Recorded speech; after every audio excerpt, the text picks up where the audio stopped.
The Denver Nuggets were a joke before Carmelo Anthony showed up. His teammates hated him. Michael Jordan was one of the most hated players in the league when he played. There is no such thing as a Carmelo celebration. Never once has Melo had the pressure that Steph Curry had, or even that Kevin Durant had in the history of him playing in the Olympics. He was called Irk Nowitzki because there was no D in his game. Every team LeBron has been on, he makes them better. Melo doesn't do that. Melo was more efficient from the field, from three-point range, and from the free throw line that rookie season. My first claim is a prime Carmelo Anthony would lead the league in scoring if he played in today's game. We could talk about how polished of a scorer he is, like regardless if he's at his peak or whatever.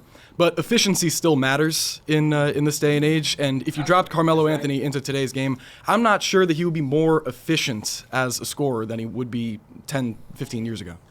I get what you're saying, but I think that's a little oversimplified. Luka Doncic is leading the league in scoring, and I wouldn't say he's the most efficient player. He's not very efficient by today's standards. What I do know about today's NBA is in today's NBA, they're averaging 117 points per game, which is the highest since the 1960s when Wilt Chamberlain was averaging 50 points a game, Elgin Baylor was averaging 38 points per game, Oscar Robertson was averaging a 30-point triple-double. In 2007, when Carmelo Anthony had his highest scoring season, he was averaging 29 points per game.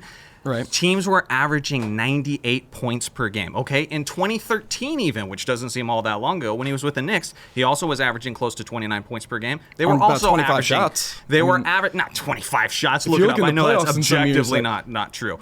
But he was averaging 98 points per game that season as well. Again, 20 more points per game, okay? So, Melo, all you want to say about inefficiency, right now they're shooting 37 three-point attempts per game in today's NBA. In 2013, they were shooting 20, okay? It's nearly doubled. But also in today's NBA, teams will also prioritize better shooters than Carmelo Anthony, not a guy that's shooting 32% from three. Listen, that's just not going to cut it in today's game. Luka's not that efficient of a three-point shooter. On top but of that, he's more efficient than Carmelo Anthony is. Even James Harden was shooting 13 three-pointers a game, shooting around 34% from three-point range, okay? And I want to remind you that when Melo was leading the league in scoring in 2013, when he was averaging about 29 points per game, he was shooting 6.2 three-point attempts per game, which was fifth in the entire league. You know who he was tied with?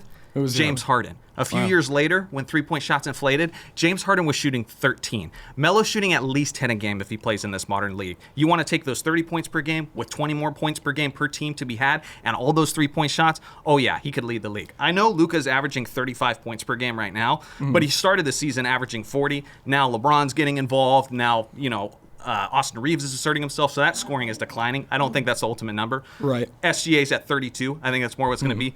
Melo could easily average 33. The difference between Shea and a guy like Melo is Shea is one of the most efficient players that we've ever seen in the history of ever. Like a shooting guard that's shooting 54, 55% from the field. It's completely unheard of. And Melo as a 6'8", 6'9" forward shooting 43% from the field, like that just still won't cut in today's game, even with the increase in attempts, increase in whatever. That efficiency, if it still remains in the same spot, it really won't make that much of a difference in the grand scheme of things. If he's still shooting 31% on 8.5, 9 attempts a game, even if he is playing in this modern game, teams are going to prioritize better shooters in that aspect. If you have an AJ Green on your team, you're going to want him shooting 6 or 7 threes a game, and maybe you'll move away from the Carmelo Anthonys of the world. Last thing I'll say on that is that although I get your point, this isn't an argument about efficiency. Melo's going to get his shots. And I also said a prime Carmelo Anthony, who when he was averaging about 29 points per game, was shooting about 47% from the field. Would you look around at some of the best players in the league? That's not that bad. Well, also, unless Carmelo Anthony's on the Sacramento Kings, he's not going to get those shot attempts necessary to average 32 points a game or whatever.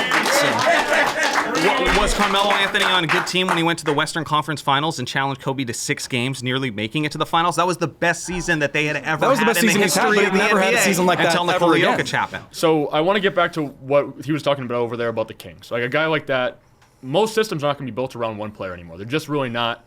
It's a team-focused game now. It's focused on three-point shooters, those wing guys that can hit 3 and D shots.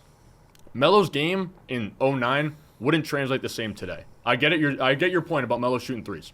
Maybe he hit those threes. Maybe he would. But he was more of a guy that could hit a high post jump shot.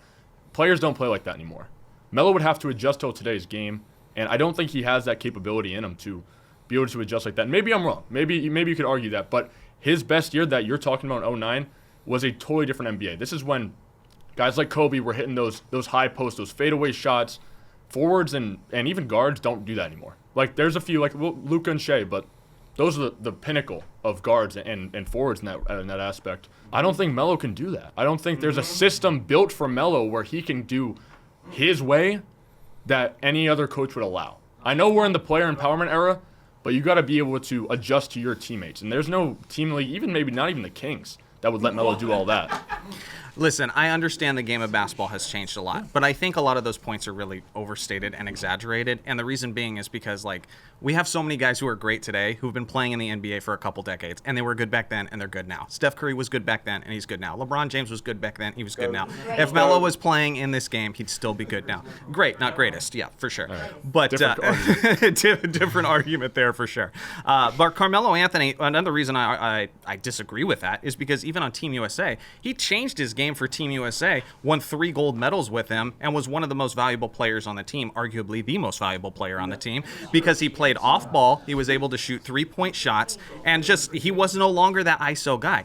Kobe Bryant said in 2011 that Carmelo Anthony was by far, that's verbatim, by far the most difficult player to guard in the NBA because he was a 3-level scorer. He had all the skills. He could go left, he could go right, he could shoot the midi, he could attack the basket. He had everything. So you're trying to tell me that a guy like that who has Kobe Bryant's blessing wouldn't tear it up in today's freed up open space NBA? If Melo adjusted to his teammates in the Olympics, why didn't he do that in the NBA?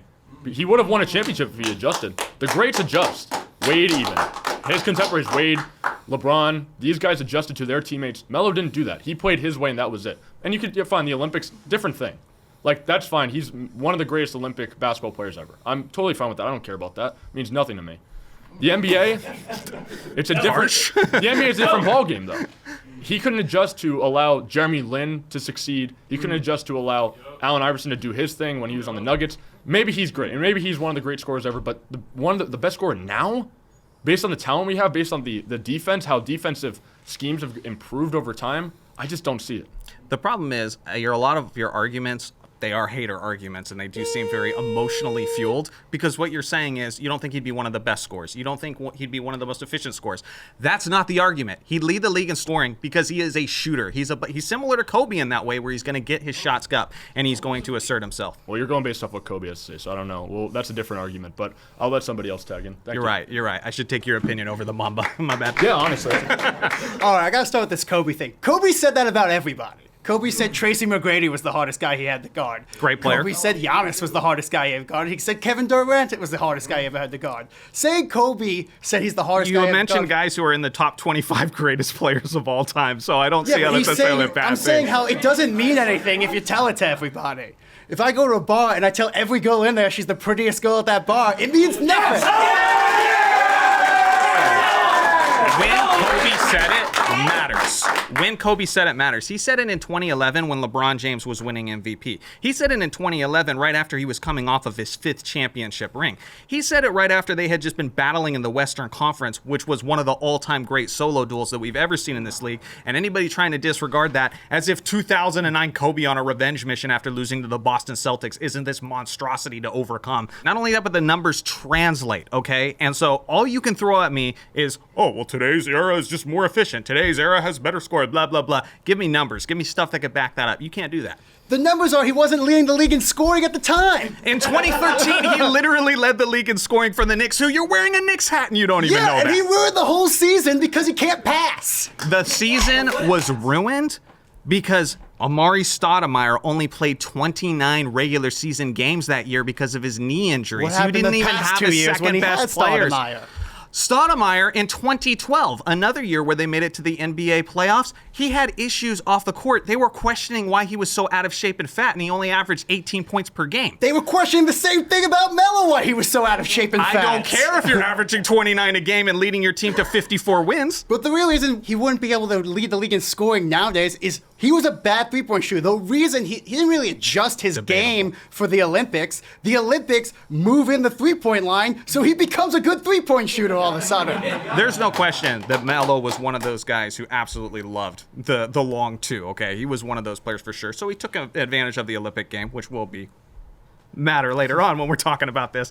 But Melo absolutely could shoot the corner three. He killed it from there. You guys are acting like he's this terrible three-point shooter. When Melo was averaging 29 points per game, he was shooting 39% from three-point range. The league average in today's game is 37%. So you got a guy who's the leading scorer shooting a high volume who's making better than the league average. How is that a negative? One, I'm going to take a wild guess and assume that year was a huge outlier because I looked and he barely ever got above 35%. Two, it's low efficiency. And yeah, huge outlier year. 1 year, Julius Randle was shooting like 43% from three. Trust me, I remember it. I bought it at the time.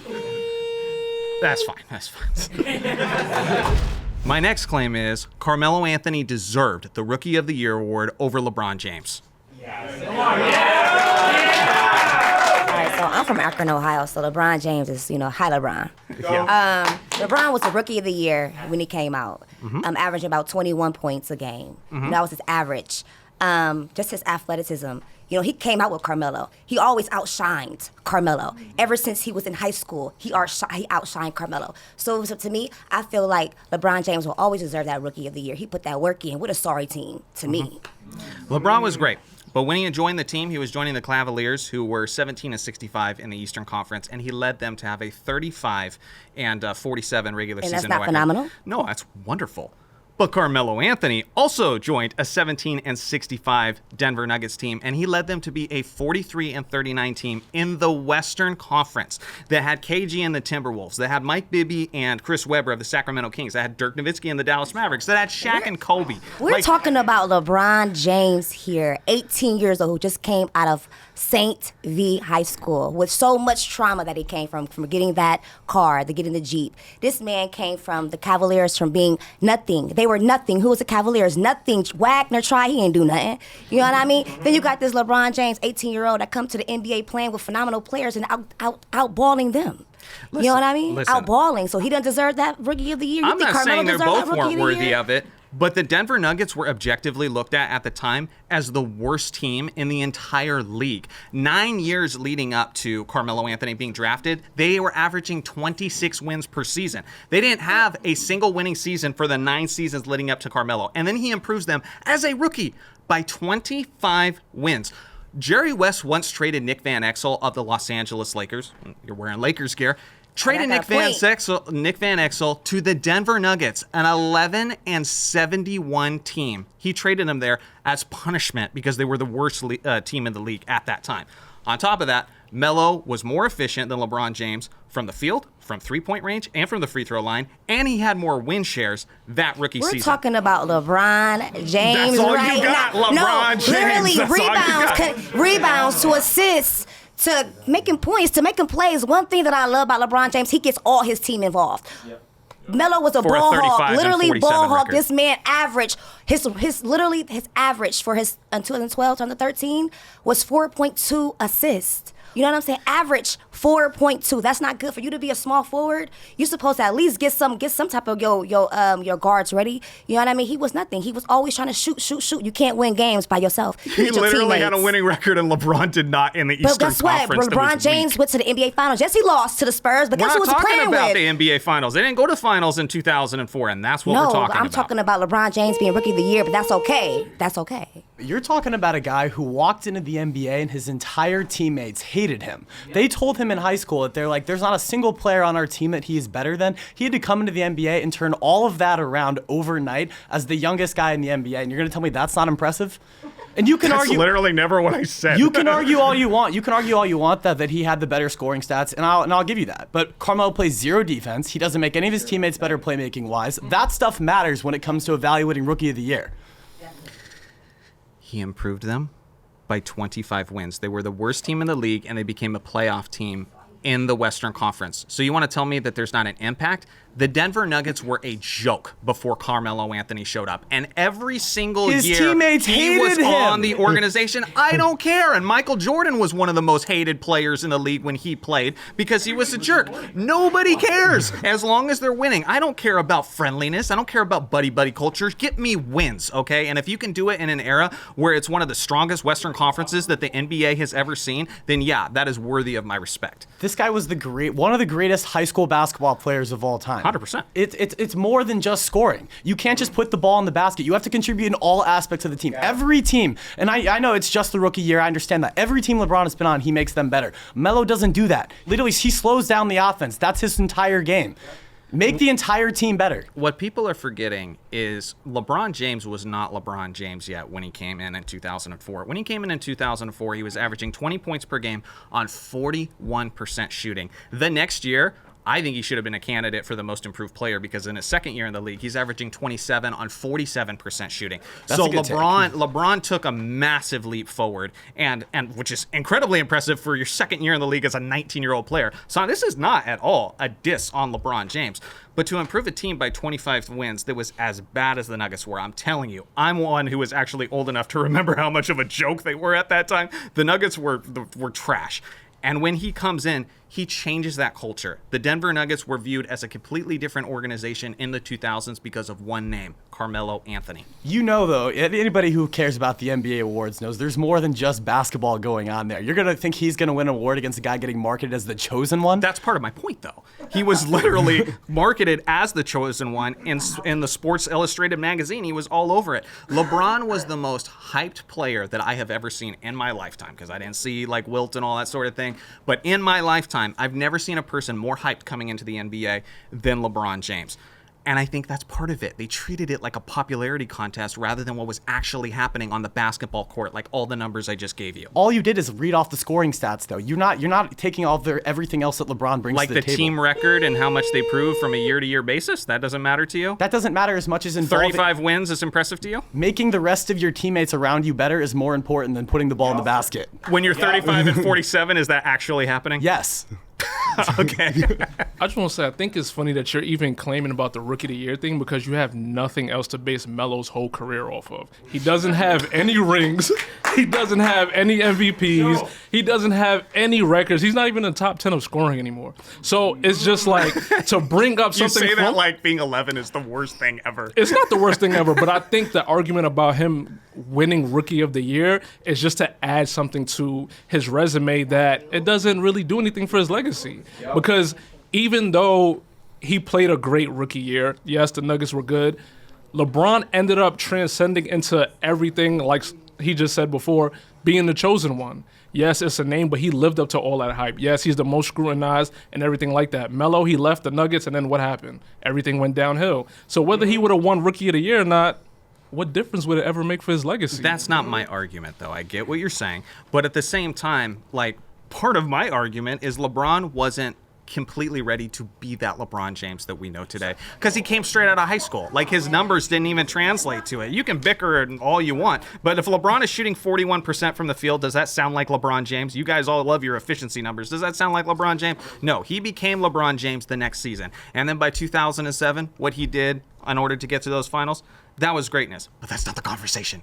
We're talking about 03 to 04, so stay on topic, my friend. Hey, we can stay on topic, but either way, for example, first game that Melo had when he came to the league, how much did he score? You want to narrow down 82 regular season games to one game and build your narrative No, off I'm of just that? no, because you said LeBron came in and he wasn't LeBron. LeBron's first game when he came into the league, he was LeBron. He was the chosen one. He was the king. So when Melo first came in, how many points did he score? What was his game like? When LeBron had that game, I remember watching it live. Were you old enough to watch it live? He wasn't very efficient from the field. And again, you guys want to turn this into, I'm saying LeBron's trash. I'm saying Melo didn't get the respect he deserved because he wasn't hyped to the level of LeBron James was. The guy just made my point wasn't for him. me. He just wasn't him. At the end of the day, yes, he was winning Rookie of the Month. Cool, but ultimately of the year. No, but I'm saying he was winning Rookie of the Month for the West. Carmelo, sorry, for the West. So he was winning that. He was the best rookie in the West, but in the whole league, LeBron got it. Why? Because he was the best rookie. Arguably, probably still the GOAT of today. So, again, even if Carmelo would have won Rookie of the Year, like you're claiming, what would it have changed for anything? Because it doesn't change anything in the grand scheme of their careers and legacies, we should just not care about who wins the Rookie of the Year and who's actually the most deserving candidate. That's your argument. I mean, for me, if you get to the playoffs while you have better scoring numbers, better efficiency numbers, and you improve your team in a much tougher Western Conference. To be honest, I still have no idea how Melo did it, considering the level of competition he had in that West. My next claim is, outside of Kobe Bryant, Carmelo Anthony was the most clutch wing of the 2000s. Absolutely not. I'm gonna give you a few names of guys who are more clutch and better scorers than Carmelo Anthony. We're gonna say Tracy McGrady. Ray Allen on the Bucks and on the Supersonics. We're going to say, who else we got? Allen Iverson was more clutch as a wing than Carmelo Anthony. Are we going to call a 6-foot guy a wing, though? He was a wing at times. He was the leading scorer on that Sixers team. I Eric define Snow a was wing the point guard. as a shooting guard / small forward, usually between like 6'5" to 6'7". You're still going to say a 6-foot guy's a wing? If we're talking 2000s, I'll still throw in Kevin Durant.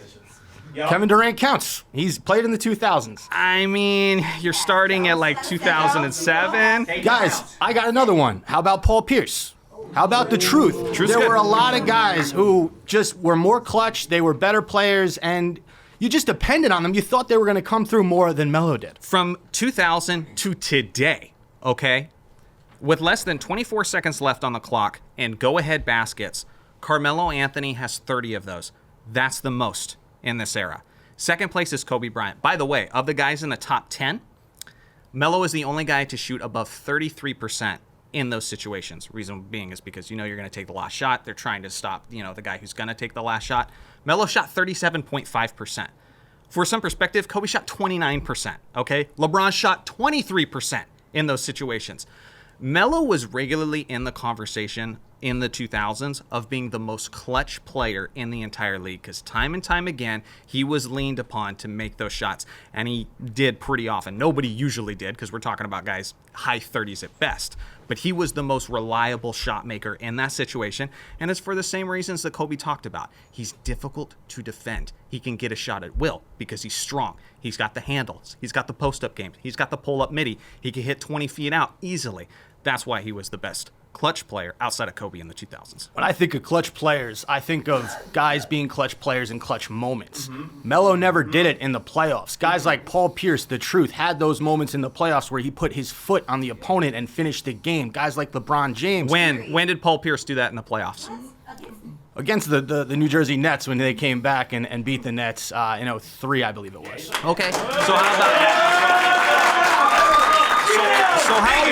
So how about going toe-to-toe with Kobe in the 2009 Western Conference playoffs? Does that not mean anything to you? That was one of the best solo battles that we've ever seen in the history of the league. On top of that, Melo, I've got the numbers, improved his scoring from the regular season to the postseason over the course of his career. He always did it. What do you call almost winning? Losing. He lost. They if his biggest thing is he went toe-to-toe with Kobe Bryant and lost, that's still a loss. I got one word for you. Dwayne Wade. That's 2 words. That's fine. Dwayne Wade, do you consider him a wing before we start? Sure. I just want to make sure we're on the same page because you don't know what a wing is, I think. You're so proud of yourself. I practiced in my head. Anyway. He won 3 for our country. Can we really talk about appreciate that. the 2006 finals? Sure. Wade, let's set aside the regular season. I know that's a great stat that you brought up at the start. I'll give you that. That's a fantastic stat you talked about. The playoffs mean everything. 100%. And the NBA, this is it. Melo, I know you talk about the 2009 playoffs, it means everything. That was one out of however many he lost. Melo couldn't get out of the first round for the first couple years of his career. Wade in 2006 stepped up to the plate against a great Dallas Mavericks team and played his ass off. He averaged 38, 39 in the finals, and guess what? Shaq, nowhere to be found in that final series. Wade stepped the fuck up, bro. But Shaq helped him get there. Shaq was an MVP candidate, and he still believes he should have won an MVP the year prior over Steve Nash. Okay, so he was right there in that conversation. On top of that, does that mean anything to you that things got a little bit sketchy in Miami with all those free throws? The one game he shot, okay, it does. Yeah. Shot 25 free throws in one game, as many as the Dallas Mavericks team. So when people bring up that Wade series, was he clutch? Yes, but he was also shooting a lot of free throws, and I don't know how legit that was. And it seems like you agree with me. You can't take those free throws away from Wade. That's the biggest thing. You can't just say, because there was a scandal, they mean nothing. That series still is a championship under his belt. There were times in those series where he stepped up. 2011, I know this isn't the 2000s, I know that. Sure. But that 2011 finals, when LeBron went radio silent, who stepped up in that finals, despite the loss? This is why I didn't say after 2000. I know, but I'm making my point that he carried that over for years. Melo couldn't carry that over for years. I get this 2000s. I understand that's the 2000s. I'm with you on that. I'm going to stay there, but I just want to bring that up because into the 2010s and into the end of his career, Wade was still making those shots. There's a shot at the end of Wade's career where he hit that game winner against the Warriors. He got blocked. Wade was great. That's great. But again, to get back to the 2000s, that 2006 finals, despite any controversy that we could talk about that, he stepped up to the plate. Yeah, Shaq helped him get there.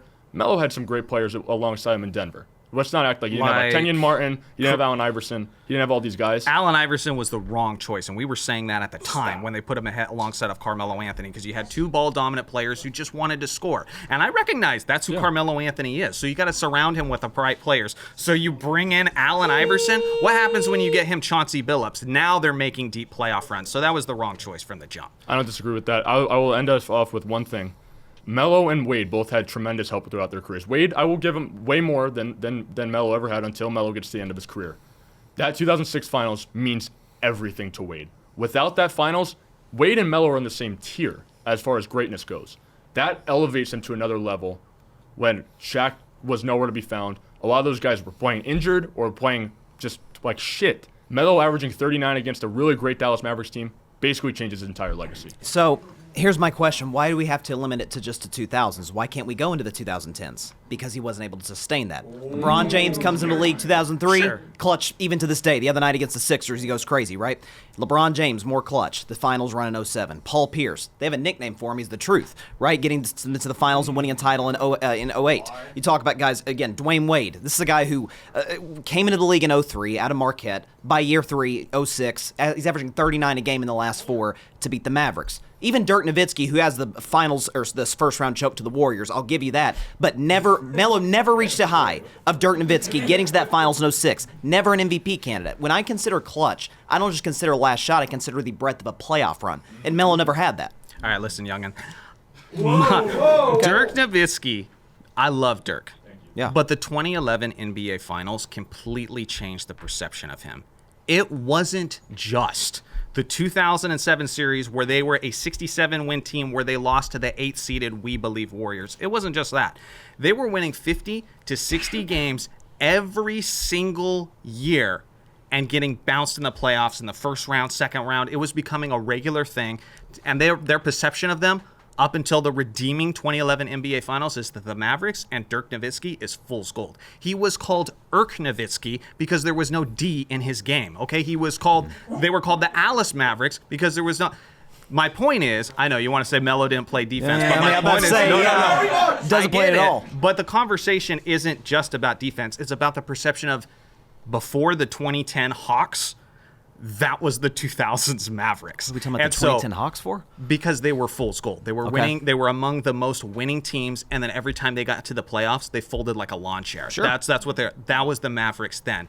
And then what happened in 2011? I'm glad it did because it completely reinvented his legacy. So no, if you're talking 2000s, Dirk's nowhere in that conversation. I mean, I'll give you some of these other guys. I'll entertain that, but not Dirk. Dirk Nowitzki was a guy who you got to consider who's losing to. Again, the We Believe Warriors, that's a knock on his legacy. But think about the San Antonio Spurs with Tim Duncan. That series is going deep into the Western Conference Finals. You're running into the greatest power forward ever. Melo's getting bounced in the first round by guys that aren't quite to that level.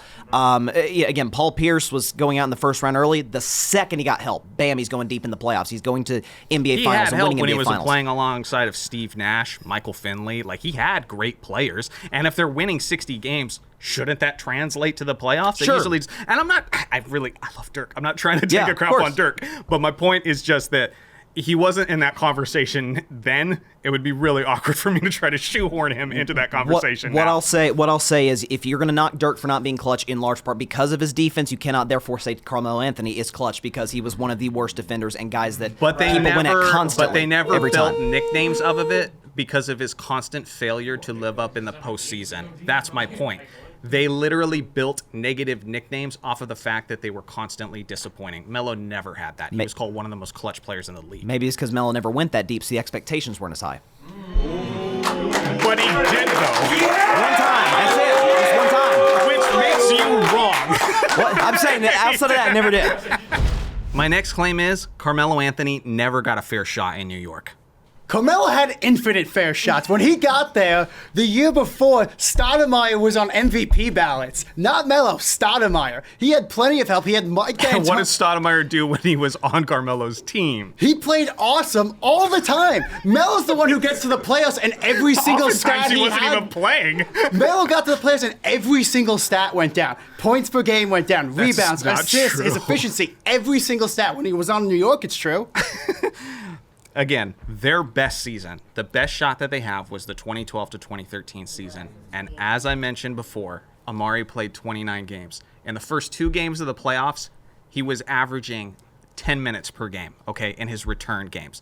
Amari was a non-factor, and that's part of my point. He didn't have his second best player for the 2 years where they're supposed to be peaking. On top of that, you should know this as a Knicks fan.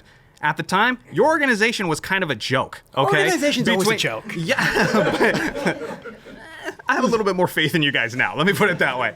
But with Isaiah Thomas, the situation, Phil Jackson was the wrong hire, especially with, trying to insert his coaching mentality from a GM position, okay? And then even, before that with James Dolan and all that, your organization has never been able to put the support around him that they needed to, which is a disgrace when you're one of the biggest markets in the entire league here in the Big Apple. So none of that is Melo's fault. It's not Melo's fault that the year they traded for him, they were better the season before without him than the season with him. It's not his fault that they got D'Antoni. They got D'Antoni. Every team he was coaching for, the number one offense in the league and going to conference finals, comes to New York, can't do anything with Melo because he refuses to buy into the system, then leaves and takes another team to the conference finals. It has nothing to do with the fact that when Jeremy Lin was there and Melo got injured, the team was better without him because they were willing to pass and move the ball around. And he got back and Melo refused to adapt his game and got D'Antoni and Jeremy Lin kicked off the team. Mike D'Antoni is fool's gold. What has that guy ever won anywhere? He was a Chris Paul injury away from winning a championship. What has Jeremy Lin been outside of 2 weeks in New York, okay? He is the ultimate empowering... I don't want to use the word, but he's like performance enhancers, basically, for point guards. He turned Steve Nash in his 30s into an MVP, okay? He took Jeremy Lin and made him look like the new sensation for a couple weeks, okay? How is that a bad thing? He makes players better. No, he makes point guards look better than they are, and he put all of his stock into Jeremy Lin, which was a 2-week sensation when he should have stuck by Carmelo Anthony. And that was his fault for not being able to bring it together when it mattered. So it's his fault that he couldn't adapt to Melo, but it's not Melo's fault that he refused to adapt to D'Antoni. I absolutely blame D'Antoni for being a constant letdown. He's never won anything. And what did he do with the Lakers when they were hyped up to be a 70-win season in 2013? He put Pau Gasol to the bench because he wasn't a stretch four, because he had no idea what to do with him in Los Angeles. Mike D'Antoni, it is Mike D'Antoni's fault. Mike D'Antoni, who's been to multiple conference championships, versus Melo, who's been to one? Okay, so now conference championships matter. It means something. This is hilarious how you're talking about Mike D'Antoni not making players better. What jersey are you wearing? Carmelo Anthony, how many times did he make his teammates better? All right, let's look at the New York Knicks now, all right? You're saying it's the Big Apple. He's never getting the chance. Jalen Brunson is doing more right now with the Knicks than Melo ever did. I was just talking to some people out there on the streets of New York. I've never been to New York before. I don't know what these people are like. They love Jalen Brunson way more than they love Melo. So him not getting a fair chance when he had Tyson Chandler, who was a DPOI, he ruined Jeremy Lin because of his ego. He had all of these pieces around him. But again, the only player that ever benefited from playing with Carmelo Anthony was Carmelo Anthony. Listen, how many teams do you actually expect to win an NBA championship without their second best player? That's what Melo had to deal with. Outside of this year's OKC Thunder, I guess. But outside of them, if you don't have your second best player because he's constantly injured and literally being called fat because he's not taking his conditioning seriously, Amari Stoudemire on the Phoenix Suns was not Amari Stoudemire in the Knicks. Yes, he maintained that a little bit right before Melo was there. And if that had lined up, they would have been better. Melo is one of the most unlucky players in NBA history when it comes to teams around him or players around him letting him down. You keep bringing up Amari Stoudemire. Do you know what the best part of Amari Stoudemire's game was? The fact that he was a pick-and-roll threat. That's why he was so good with Steve Nash. He played with a great playmaker. Steve Nash was the number one on those Suns teams. Melo, as the number one on those Knicks teams, was not a good pick-and-roll playmaker. That's why Stoudemire got worse, is because he was playing with Melo. Let me ask you guys this, because you guys keep bringing up making your teammates better. Do you think that an isolation, leading scorer type guy is never a guy who can be the best player on a great team? Clearly it wasn't. No, my point is Kawhi Leonard. How many assists per game did Kawhi Leonard average is one when of he was Kawhi constantly Leonard being is compared arguably to the best Michael? wing defender of all time, and he was an amazing That's shooter. not the point. How That does is the he point. make You're his asking if this guy teammates can be the better? number one. Kawhi makes his teammates better on the defensive side of the ball because they're able to rotate a lot less. He's a great on-ball defender, one of the best ever. Amazing hands. He's able to fit in the passing lanes better than almost anybody. He makes them better on defense. What's annoying about this is it's all semantics and narratives. I just explained to you time and time again that the Denver Nuggets, historically, have been nothing. Leading up a decade, leading up to Carmelo Anthony, they were averaging 26 wins. They were a joke of a franchise. They were at the bottom of the Western Conference year after year. And every single year Melo was there, they had a winning record. I don't care if you say that doesn't make teammates better. He led to wins for an organization that was never winning. That's what matters. Winning. What we need to understand, you brought this up a couple debates ago with the rookie one about win shares, right? You said he had more win shares than LeBron. Do you know how win shares are tracked? Yes. By how good your team is around you. If you have high win shares, that means you have good teammates around you. Mel definitely had comparable teams to win championships. He just didn't do it. Then why were they 17-65 the year before? Mel was a good player. He made them better. He just didn't make them better to that next level that we were talking about as opposed to a LeBron James. How long has Melo been in the league? Well, he's not in the league anymore. Like 19 years or so? He was in there for a while, yeah. It took 5 years. His nickname's already stolen from him. You say Melo, people go, Carmelo or LaMelo? That's called recency bias. Is he a better player than Carmelo Anthony? He had ample chances to win, and I will give you one specific situation why he is the reason why he never had this is why he didn't have the chance. 5 foot nothing. 12 seconds left. Driving down the lane. TJ McConnell banging a 14-footer in clutch moments when the Sixers are fighting for a playoff spot, and so are the Knicks. And I watched Carmelo Anthony go like this. Didn't even put a hand up and bang the shot to win the game. And you know what celebration he did? He did the Jordan celebration. There is no such thing as a Carmelo celebration. I'll tell you that right now. Okay? AI perfected that, and he perfected the headband too. He had ample amount of chances to do this, and he never had it. Yeah. I'll give you one more.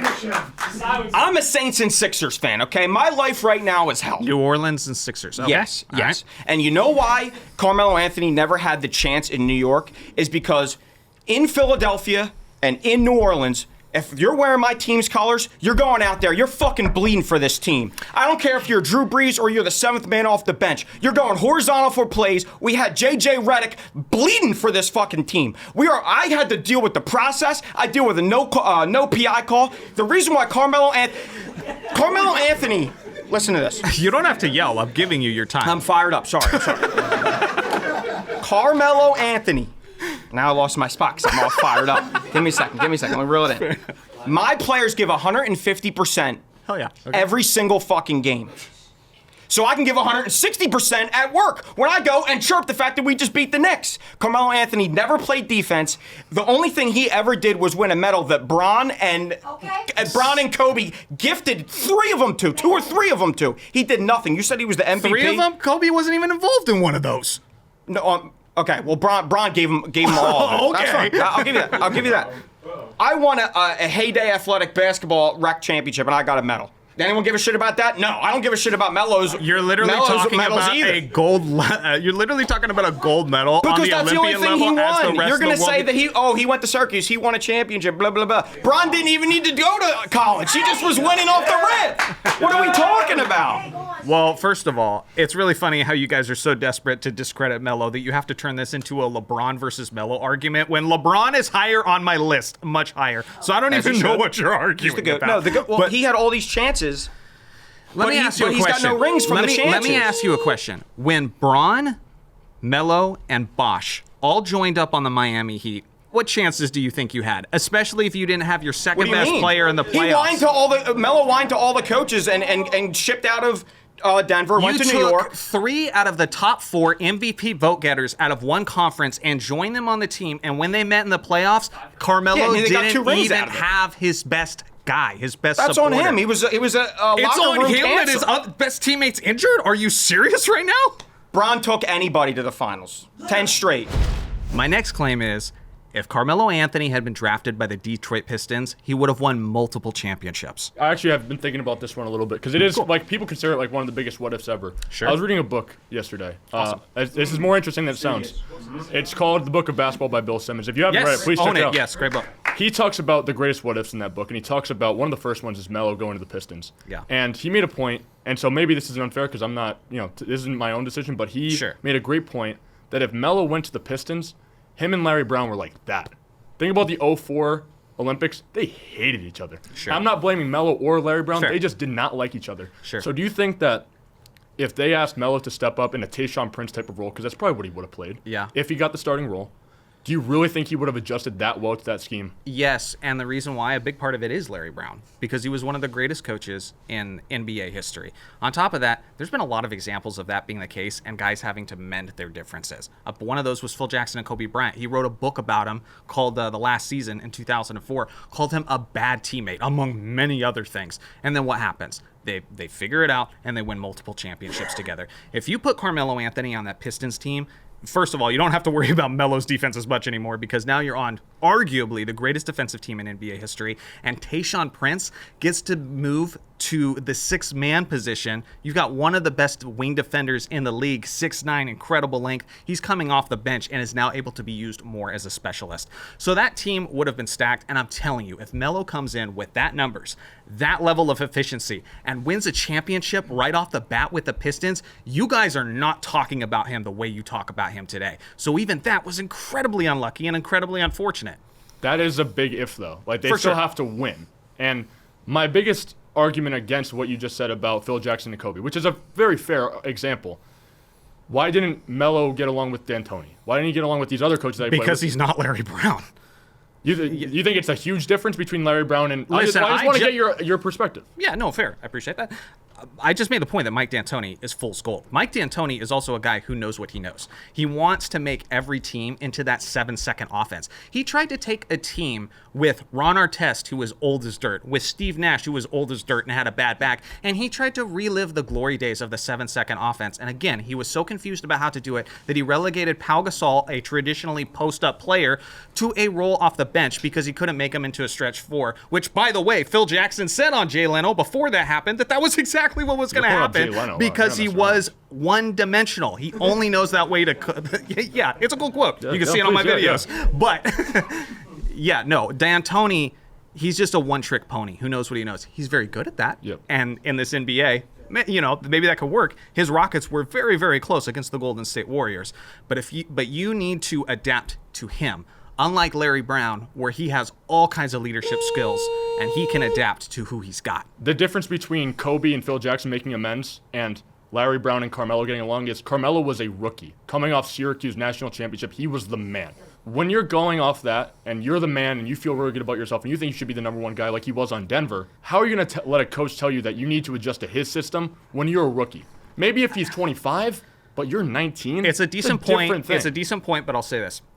That's an assumption because I also know that when you're a youngin' coming into the league, you got to recognize that you're trying to make a name for yourself and you don't know much. He might have been soft clay, and in that sense, he could be moldable in that way. So maybe that would have happened. It's all what ifs, but decent argument. Yeah, fair enough. What was so special about that 04 Pistons team? Everybody ate. Rasheed Wallace ate, Chauncey Billups ate, Rip Hamilton ate, Tayshaun Prince ate, Ben Wallace offensively ate a little bit. I don't know if Melo on that team wins a championship because it takes away from Billups scoring. It takes away from Rip Hamilton in that offense. And it just kind of, obviously, we have the hindsight to look at it and say they won the championship. But a guy like Melo, is he able to adapt? Is he able to fit into that offensive scheme where everybody eats? I just don't think so. Listen, it's one of the greatest teams of all time, the 04 Detroit Pistons. And what was beautiful about them is, like you said, they didn't have one major superstar. Like, you could argue that Richard Hamilton was the best player on the team. You could argue Ben Wallace from a certain point of view. You could argue Chauncey Billups, who ended up winning the Finals MVP.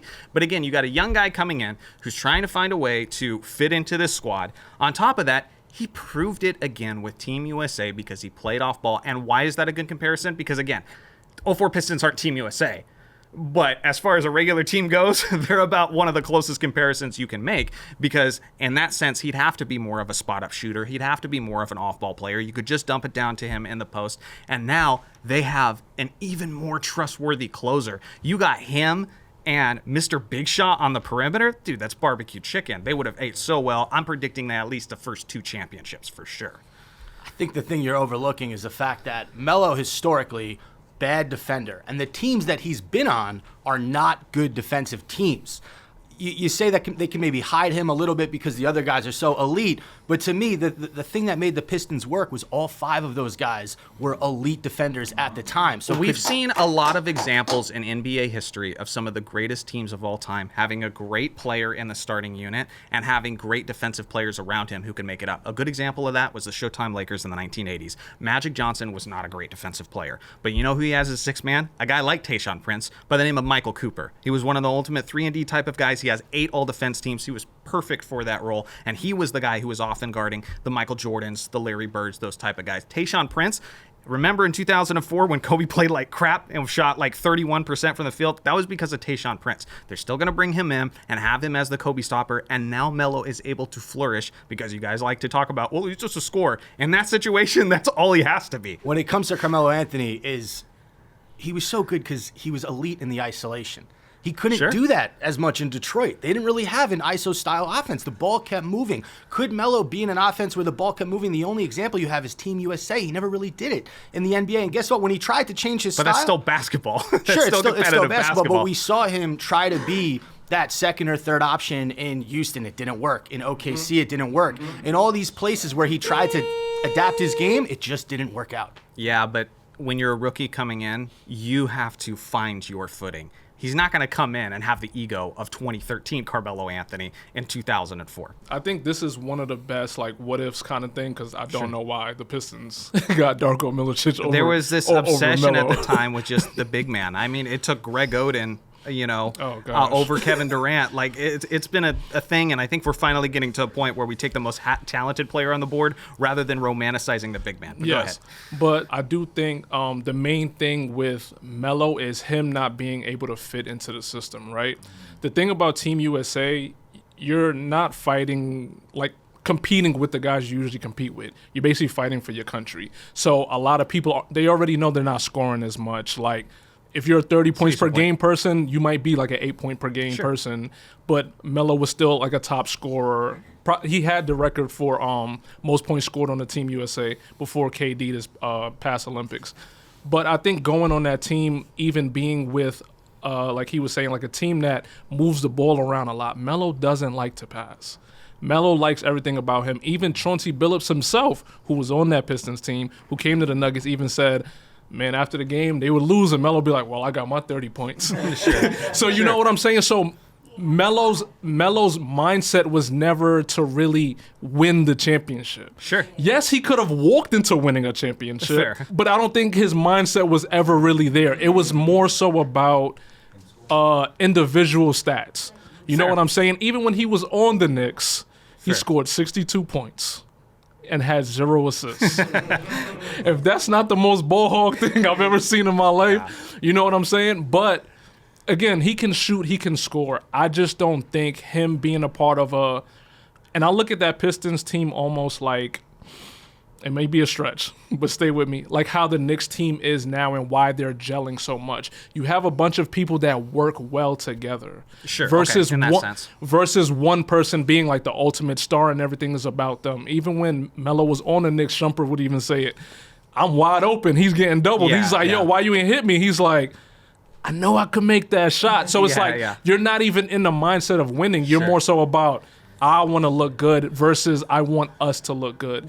And I think that would have been a clash with the Pistons. Yeah, no, that's beautifully said. I think you can make some really good points.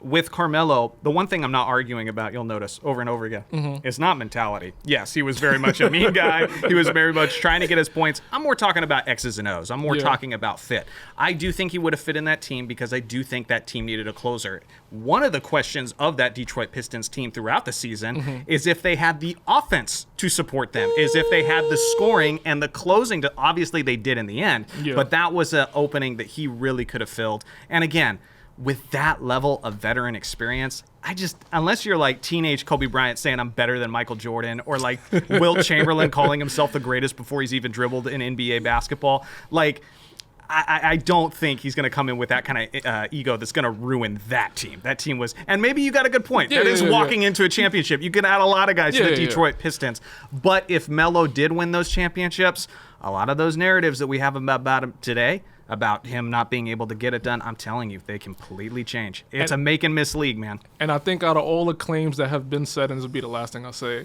this is probably one thing we can agree the most on, because even with, like he was saying earlier, Dwayne Wade winning in 06, like out of the top 4, he won the championship first. Sure. Melo probably would have won the championship first, and it would have changed things. I don't know if they would have won again. My last point with that Melo thing is I'll give you that Melo thing. Again, yes, there's some sketchiness with the referees and stuff. Was it actually rigged? I don't know. But he played great. We know that much. Outside of that, if you look at the numbers, again, from 2000 to now, when it came to last shots, to go ahead, final 24 seconds, Wade's not even close to Melo. And so Melo regularly was just a bucket getter who was making shots and winning games regularly when they mattered. So again, it matters, like, do you value one crucial final series more than like an entire plethora of just like great shot making? I see the argument, but for me, I'll take the guy who was doing it on a regular basis. Yeah, I think just for the claim, because we're talking about championships, I'm going to go with the other side. I respect it. Yeah. I respect it. My next claim is that Carmelo Anthony is the greatest Team USA player of all time. Carmelo Anthony's not even the most accomplished Team USA player of this century. That would be Kevin Durant. Woo! What I would also say is the fact that Carmelo Anthony, if you look at his time with Team USA, right, lasted, I think, from 04 to 2016. This is a guy who never played elite competition. This is a guy who never had the pressure to, you have to carry us. He never played elite competition in the world? Not the way that it is recently. What I'm going to say about that is this. Okay, all right, sure. This guy, Steph Curry, was the most important player in the history of Team USA basketball. Do you have Steph Curry over KD? USA? Over KD? No. I'm not. He's not over KD in terms of accomplishments. KD's the all-time Team USA scorer of all time. Okay. What I'm saying about Steph Curry is with the. I was just fascinated if that was going to be. Sure. No. You know, like the classic Max Kellerman line: "Fate of the universe on the line." Sure. The fate of the world was kind of on the line when we're down double digits to Serbia and Nikola Jokic, and Steph Curry 100%. Almost breaks Melo's record for single game scoring Olympic history with 36. You cannot point to a single important bucket that Melo scored in that game when he scored 37. Steph, they needed every single point, every single one of the 9 3-pointers that he hit in that game. Also, gold medal game against France. It's almost a tie game. I think it's a 3-point game. Victor Wembanyama is going crazy. Here comes France. And Steph Curry goes on one of the greatest runs in the history of the sport of basketball. 4 straight threes, including one where he hits over 2 guys, one of them being Nick Batum. So never once has Melo had the pressure that Steph Curry had, or even that Kevin Durant had in the history of him playing in the Olympics. So that's why I would say he's not the greatest Olympian of all time in Team USA. I'm so happy that you got your Steph Curry moment. I had to. But Steph doesn't have the longevity with Team USA that Melo has. You know, the accumulative titles. On top of that, Melo's game, I do believe, more than any other form of basketball, was perfect for Team USA basketball. Somebody made my point for me earlier is that the 3-point line was shrunk, and now your long 2-point shots that Melo loves so much, now they're all 3-point shots, and they relied on him to make those shots consistently. And so he was fantastic. He was clutch. He was one of the leading scorers regularly, and he just fit in that system. On top of that, you know, you guys want to talk about ego. You guys want to talk about he's just a me first guy, that sort of thing.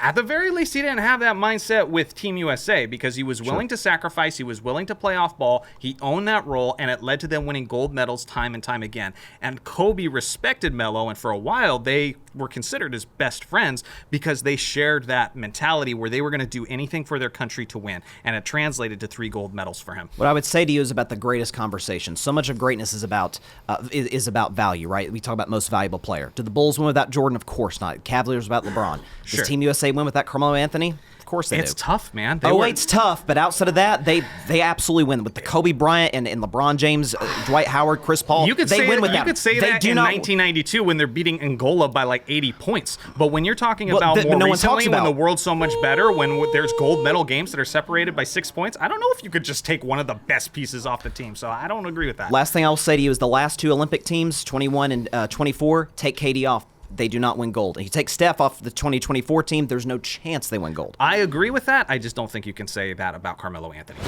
My next claim is the Denver Nuggets should retire Carmelo Anthony's number 15. Your claim sounds more like a participation trophy to me. No. He's not even the best number 15 to play for that franchise. We agree on that. Jokic has literally brought a championship to the organization. To an organization that had never won an NBA championship before. Exactly. And the person whose jersey you're wearing and defending today has never done that. So should his jersey be retired? Absolutely not. He didn't do anything to make them retire his jersey. There's people that have won, like, I know you're going to say it's turned into like a LeBron versus Melo thing. LeBron might get his jersey retired in 3 teams, 3 places. You know what I'm saying? Sure. Jordan got his jersey retired in Miami. He never even played there. Like, no one can wear number 23. You know what I'm saying? Yeah. Melo left, and they were like, yeah, who's the next person to get number 15? Like, we have no intention of retiring his jersey. He shouldn't. Like, yes, he did go to the conference finals with to battle against Kobe, but that was it. Like, I think he left on sour terms, which is part of the reason why they're not more open to retiring his jersey. But I think that they're overlooking the impact that he had for that organization. On top of that, we've seen guys who haven't won championships. Karl Malone and John Stockton have statues outside of Utah Stadium. Dominique Wilkins has a statue outside of Atlanta Stadium. This isn't anything like new or novel or crazy. The only reason why it's a little awkward is because Nikola Jokic already has the 15 jersey. All I'm saying is retire both. Nikola Jokic, Carmelo Anthony. And the reason being, although Jokic won an NBA championship, the first NBA, not ABA, but NBA championship that the Nuggets had ever won, he took the torch from Melo because, again, Denver was a joke. And he transformed and made that team competitive. They were excited about Denver basketball in the NBA playoffs because it was Carmelo Anthony that changed them. Again, 9 years before he showed up, they didn't have a single winning season. They had a winning season every single year Carmelo was in Denver. He changed the culture there. On top of, the battles that he had in the postseason. Also, you say he doesn't have any records. Yes, but he's second and third in a lot of them. On top of so I'm not just going to dismiss that. On top of that, per 100 possessions, Carmelo Anthony is the highest points per game Nugget in the history of the game. More than Nikola Jokic, more than Alex English, who scored more points in the 1980s than any other player, more than Kareem, more than Bird, more than all those guys that were worthy of that.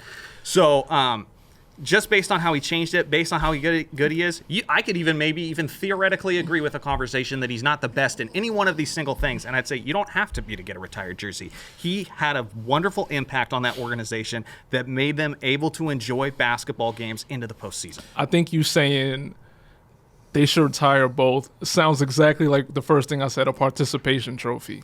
We're talking about... You can't say participation when a guy literally took the worst organization in the league and made him a winning organization. He started something, yes. Sure. But he didn't finish anything. So, yes, even though he left on sour terms and they were able to give it to Jokic, Jokic has lived up to that number 15 more than Melo has ever. So Jokic might be a top 10 player. Now you're making it a Jokic Melo thing. I'm saying both, okay? But it is a Jokic Melo thing because they're the two people that wore number 15 on the Nuggets. If I was making the argument that you should retire Melo's 15 instead of Jokic's, then I hear you out on this argument, but that's not the argument. But I think it's almost the same thing as when LSU beat Iowa and who got to go meet the president after their championship. Both teams were invited, but one team lost. And in this instance, that's Melo. Melo lost. Melo didn't do anything to that biggest impact or magnitude to get his jersey retired. When we're talking about jersey retired, and I'll just close with this. When we're talking about jerseys retired, it's not like it is this, I hold the statues to a higher standard. But even then, Michael Jordan, like you said, got his number retired in Miami. Kobe, they were like, to hell with it. Not 8 or 24. We're doing 8 and 24, exactly. Okay? And so, for me, just do them both. They both deserve their flowers. Obviously, if I had to pick one or the other, you pick Jokic. But why not pick both? Be grateful for the guy who definitely earned your owners a lot more money, definitely earned the executives a lot more money by making them competitive in playoff basketball. And that's one thing I forgot to mention. Leading up to Nikola Jokic winning a championship for the Nuggets, Melo took the Nuggets the deepest they had ever been in the entirety of their NBA history. They were 2 games away from the NBA Finals in 2009. And sure, To some players, to some organizations, that might not seem like a big deal. But when you've been in existence from 1976 and that's the closest you've ever been to sniffing it, that player's important to your organization. Jerseys get retired because of how you leave your team. Back in the 60s, the Celtics... Well, hold on. I don't necessarily agree, but go ahead. In the 60s, the Celtics won almost every title except 67. There were players from that team that get their jersey retired, and pretty much everyone here doesn't know who they are. Like, most guys here don't know who, like, Tom Sanders or Casey Jones really is. Sure. They had great reputations with their teams. Sure. They had great reputations with their fans. Can you say that about Melo? Can you say that he left that team with a great reputation with the fans, with the ownership, with his teammates? You can't. But I will say this. Time heals all wounds. And we've seen a history of this happening with other players. Vince Carter left the Raptors on very ugly terms as well. And since then, they've honored Vince, okay? Even Shaq, which I remember living in Cali at the time, it was, are you a Kobe guy? Are you a Shaq guy? That was the media pitting them against each other. And when Shaq left, all of Los Angeles was a Kobe guy, okay? That's all it was. Yep. You were a Kobe guy. And we hated Shaq. Not only on top of that, like everybody in California hated Shaq at that time. And then he goes and he puts on a freaking Celtics jersey, which was disgusting. Yeah. And so... But again, time heals all wounds, and since then why does my ex text me back? What's that? Why does my ex text me back if time heals all wounds? It's a saying. I ruined his argument. Okay, it works in the NBA. I'm sorry it doesn't work in your personal life. But no, all joking aside, that's a fair point. But that's a franchise by franchise basis. You can't be like, well, Denver should do it because the other teams do it. I'm saying Denver, whether or not they are grateful for what Carmelo did for them, I'm saying they should be grateful enough to retire his jersey. The difference between what Melo did for Denver versus what Vince Carter did for the Raptors and what Shaq did for the Lakers. Well, Shaq won the championship, so we can throw that aside. Vince and Melo are very comparable because neither of them won championships. They're great scorers, both of them. Vince started a franchise. Melo, the Nuggets existed since 76, like you pointed out. They were already existing. I know they didn't make the deep playoff runs before Melo. The Raptors didn't really have a history before Vince showed up. Yeah. Vince was the guy. They were an expansion team in the 90s. Yeah, for sure. Vince was the guy. If Melo went to the Raptors in that same instance, they would get that. He would get that jersey retired in the same instance. I agree. It's similar but different. Vince Carter, Air Canada, he put the Raptors on the map. The Denver Nuggets were at least competitive when make it to the semifinals and then make it to the Western Conference Finals in the 1980s with Lafayette Lever, Alex English, T.R. Dunn, great players, look them up. Yeah, but they would at least be competitive. They never made it as far. And then it was just years of sucking. Okay, they were just bad after that. And so although Vince put Toronto on the map, Carmelo, after decades of being horrible, re-established the Nuggets. And so it is different, but that's still worth honoring. That's fair. Sure. They're both easily comparable. Well, that's it. You guys tell me in the comments who won this debate, me or these haters.